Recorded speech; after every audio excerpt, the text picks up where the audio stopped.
देवी, मोठ्या धर्मसंकटातून वाचवलं तुम्ही. कसलं संकट? जाऊ देत, पण तुम्हाला कसं कळलं मी तुमच्यासाठीच इथं आलोय ते? मी कोण आहे ते विसरलात का नंदी महाराज? पुन्हा चुकलं. आलं, सारं लक्षात आलं. मी विसरलो होतो. मी तुम्हाला एक काम दिलं होतं, ते विसरलं नाहीत ना? आठवलं आठवलं. तो खेळ काय आहे हे शोधून काढायचं काम ना? हो, मी सर्वदूर जाऊन आलो, शोध घेतला. देवी, हा खेळ खेळणारा माणूस महिषासुराशी संबंधित आहे. तो कोण आहे, कुठून आलाय हे कोणालाच माहित नाही, पण तो क्रूर आहे एवढं निश्चितपणे कळलं. पण देवी, हा खेळ काय आहे हे मात्र अजून समजलेलं नाही.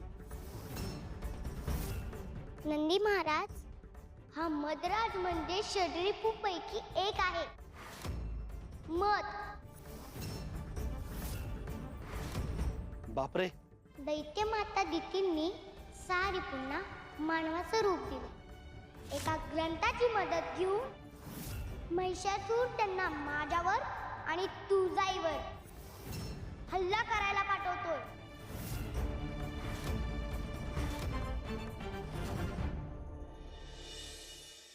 तर चल निघूया इथून. मला पुन्हा कशाला या वाड्यात घेऊन आलेस? तर आपल्या दोघांना कैदेत टाकतील आणि चांगली चांबडी सोलवतील. सुंदरा चल. का बसा की, बघू तरी द्या. अहो कसलं ज्या घर आहे बघा की. आपलं घर असं असतं तर किती भारी झालं असतं.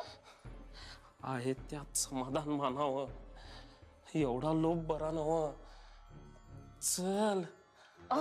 किती पळपुटेपणा करताय. काही होत नाही. मी बोलते मदराजांशी, खुश होऊन उलट ते काहीतरी झाक वस्तू देतील मला. तुझं डोसकं कुठल्या दिशेनं चालेल सांगता येत नाही. एवढा फाजील आत्मविश्वास येतो कुठून ग तुझ्याकडं? अहंकार असला की आत्मविश्वास येतोच.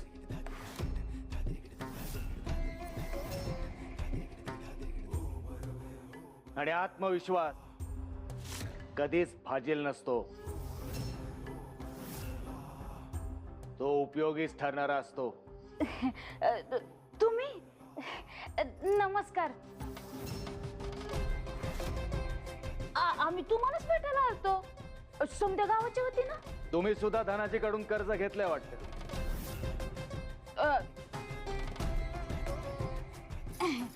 यांनी घेतलं कर्ज. तुम्ही स्वतःच आलात?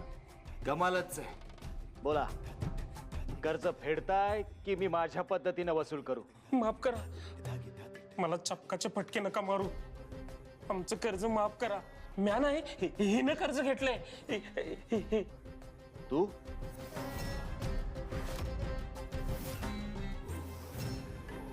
तुला ओळखतो मी. तू आसूर नरेशांच्या गुलामांच्या छावणीत होतास ना?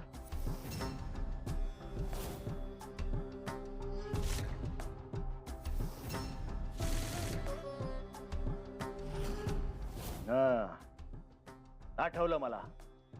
तूच तो. तिथून सुटून कसा आलास, आणि कसाही आला असलास तरी आता चुकीच्या गावात आलायस. आता अडकलास. मदराजाचा फटका आता नाही सुटका. म्हणजे याच्या आधी जे सगळे हल्ले झाले ते ह्याच रिपूंनी केले होते? हो, तुम्ही गावात आला तेव्हा मायाने हल्ला केला होता.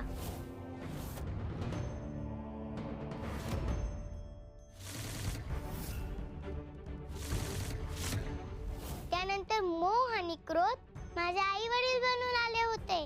देवीच्या कृपेनं मला 2 जुळी मुलं झाली, जगन्नाथ आणि जगदंबा. आणि आता हा मद. मद म्हणजे अहंकार. माझ्या समोर असं मान वर करून बोलायचं धाडस आतापर्यंत कोणाचं झालं नव्हतं. तू ते केलंयस. आवडलंय मला, पण तुझं बोलणं जर माझ्या फायद्याचं नसेल तर याच्या नावाचा कुंकू लावायला तुझ्या धडावर शिर राहणार नाही, हे लक्षात ठेव. बोल, काय म्हणणं आहे तुझं? मी आणि आमचे हे आम्ही तुमच्या सेवेत यायची विनंती करायला आलोय.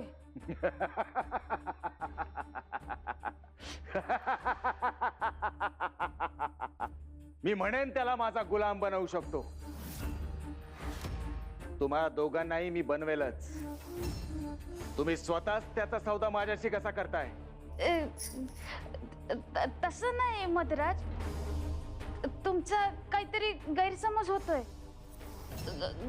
गुलाम नाही, सेवक नाही. तसं चाकरी करणारच तुमची, पर तुमचं कान आणि डोळं बनून समध्या गावात वावरणार.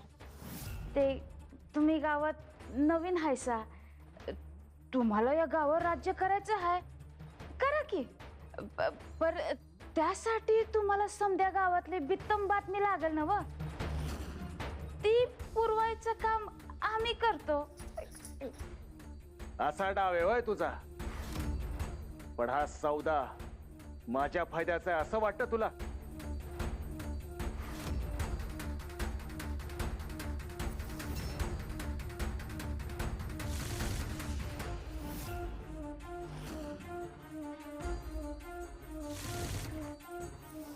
ठीक आहे, गावातली प्रत्येक खबर माझ्यापर्यंत देणारी माणसं हवीच आहेत मला. तुम्हाला सेवेत ठेवतो मी. धूर्त आहेस तू, आवडलंय मला. पण एक छोटीशी चूक जरी झाली ना, तरी ही तलवार कधी गळ्याच्या आरपार जाईल तुला कळणार पण नाही, हे लक्षात ठेव. पण आता ह्या चौथ्या रिपूला हरवण्याचा मार्ग काय? देवी, तुम्हाला तुळजाईची शक्ती प्राप्त झाली आहे. तुम्ही त्या असुर मदराजावर थेट हल्ला करून त्याचा नाश का करत नाही?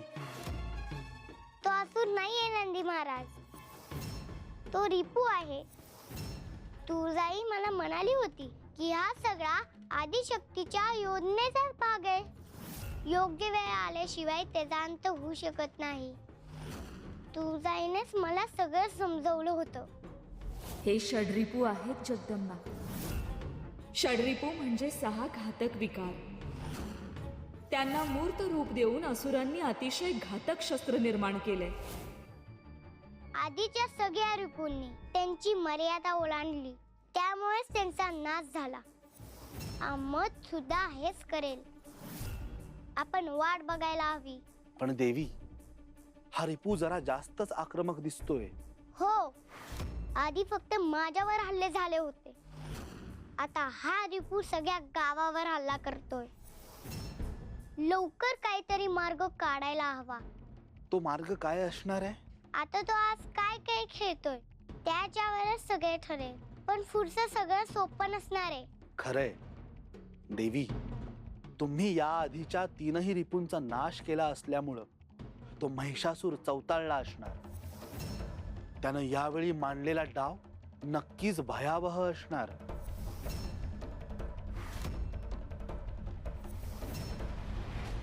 दिवे, डोक्यावर कर्ज होतं, काय करावं कळत नव्हतं, म्हणून तो खेळ खेळायला तयार झालो. पण आता भीती वाटते ग. माझं कुटुंब, मला काय झालं तर त्यांचं पुढे कसं होणार? अहो समजा चांगलं होणार.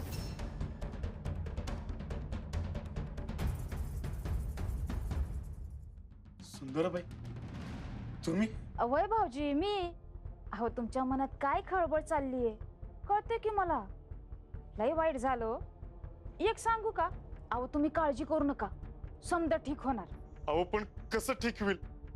काही मार्गच दिसना झालाय मला. अहो मार्ग हाय की. तुम्हाला काहीतरी खेळ खेळायला सांगितलाय ना त्या मध्यराजनं? होय, पण काय खेळ आहे, कसला खेळ आहे, काय बी कळना झालंय. होकार देऊन बसलोय खरा, प्रत्येक खेळात. अहो तुम्हीच जिंकणार. खरंच अहो मला माहिती आहे तो खेळ. कसं काय? आमचे हे ते असुरांच्या कैदेत होते की नाही, तेव्हा लई लोक हाच खेळ खेळायचे. त्यात जिंकायचे आणि त्यांना मुक्त केलं जायचं. अहो पण मेंगाचे तर म्हणत होता त्या खेळात कुणीच जिंकलं नाही म्हणून. अहो त्यांचं कुठे ऐकताय हा? ते कसल्या परिस्थितीत आले होते बघितलं नव्हतं तुम्ही? त्या धुंदीत काय बोलत होते त्यांचं त्यांना बी कळत नव्हतं. अहो मी सांगते ना, ते हाच खेळ खेळून मुक्त झालेत आणि घरी आलेत. नाही हो बहिणी, मेंगाचे वेगळंच काहीतरी सांगत होता, आठवतंय मला. अहो आता उपाशी तापाशी माणूस काय बी बडबडत असतोय हो. आता ते किती खरं मानायचं सांगा बरं. अहो नंतर शांत झाल्यावर त्यांनी समद मला सांगितलं, अहो भाऊजी आणि तेच खरं आहे. अहो भाऊजी तुम्ही तो खेळ खेळाच, नाही जिंकलात तर सुंदरा नाव लावणार नाही म्या. काय भाऊजी, तुमच्या पोराबाळांची लय काळजी वाटते हो, त्यांच्यासाठी जीव तुटतो. म्हणून सांगते तुम्ही तो खेळ खेळाच.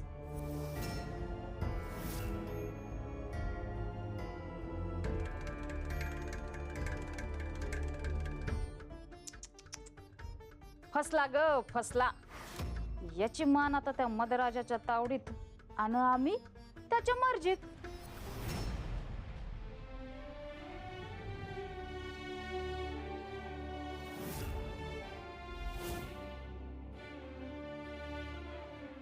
कवडी हो, देवी आईचा आशीर्वाद आहे हा.